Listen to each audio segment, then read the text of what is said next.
సరాయిపేట గ్రామంలో వేంచేసి ఉన్న శ్రీ వీరమ్మ తల్లి అమ్మవారు, పోతురాజు, వనవలమ్మ అమ్మవారి ఊరేగింపు జాతర మహోత్సవ కార్యక్రమములు ఈ 24/5/2024 తేదీ శుక్రవారం ఉదయం 5 గంటలకు అఖండ దీపారాధన మరియు సాయంత్రం 5 గంటలకు విఘ్నేశ్వర స్వామి పూజలు జరుగును.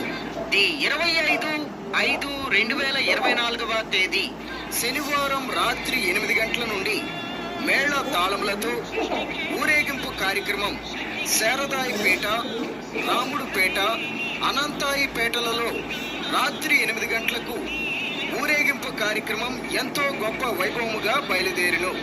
ఈ 26/5/2024 తేదీ ఆదివారం ఉదయం 11 గంటలకు పాల పొంగళ్ళు జాతర మహోత్సవము జరిగిను.